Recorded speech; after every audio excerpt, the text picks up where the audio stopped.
Assalamualaikum warahmatullahi wabarakatuh. Perkenalkan, nama saya Soraya Fatimah Kubro.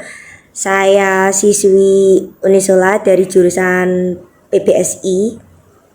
Selamat datang di video ini, di mana kita akan melakukan telaah instrumental genetik terhadap cerpen karya Ernst Hemingway, Lelaki Tua dan Laut.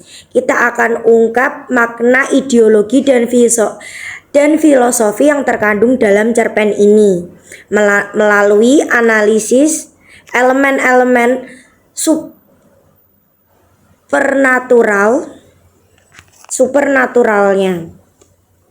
Cerpen Lelaki Tua dan Laut merupakan karya sastra yang kaya akan nilai-nilai dan filosofi kehidupan.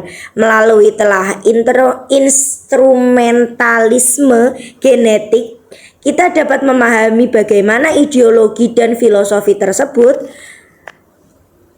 dikonstruksi dan diungkapkan melalui elemen-elemen struktur dan plot, karakter, setting, dan bahasa.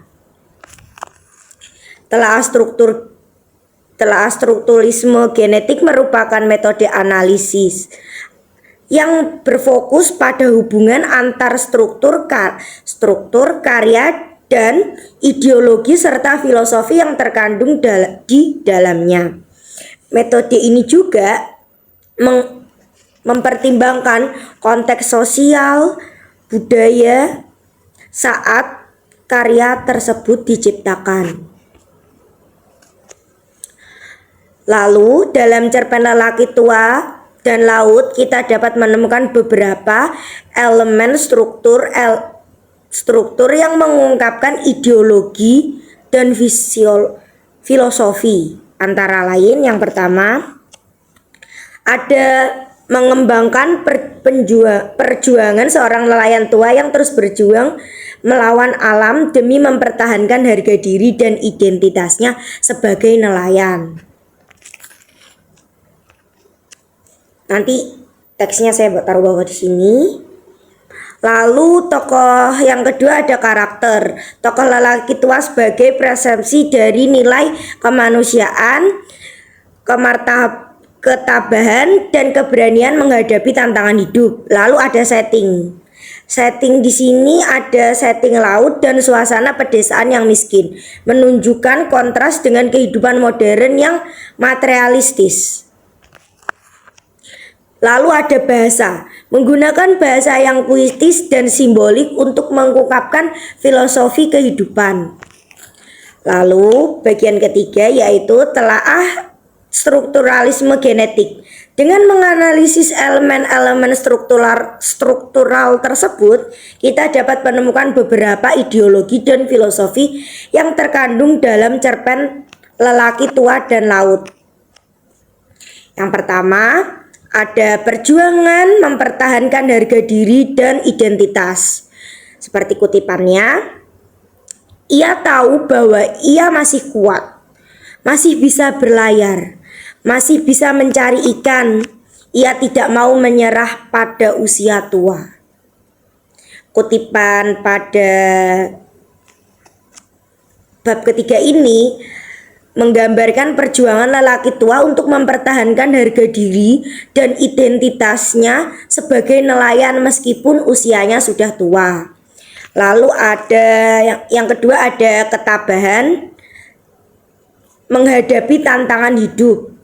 Seperti ini, kutipannya adalah ia tidak pernah menyerah meskipun ikan yang didapatnya semakin sedikit, ia tetap berusaha. Itu ada di bagian 5. Kutipan ini menunjukkan ketabahan lelaki tua dalam menghadapi tantangan hidup, tidak mudah menyerah meskipun hasil tangkapannya hanya sedikit. Lalu ada filosofi kehidupan yang sederhana. Kutipannya, laut adalah hidupku. Aku lahir dan dibesarkan di sini. Aku tidak bisa hidup tanpanya. Ada di bagian ke-8.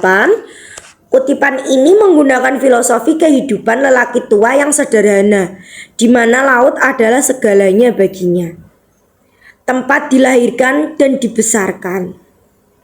Lalu ada keberanian menghadapi alam. Kutipannya, ombak besar tidak membuatnya gentar. Ia tetap berjuang melawan arus dan angin.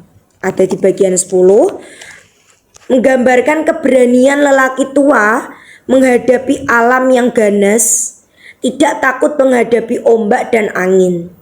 Lalu yang terakhir ada perjuangan melawan kemiskinan.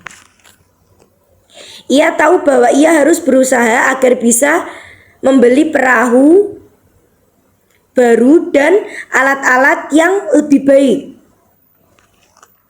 Ada di bagian kutipan 12, menunjukkan perjuangan lelaki tua untuk melawan kemiskinan, berusaha keras agar dapat membeli perahu dan alat-alat yang lebih baik.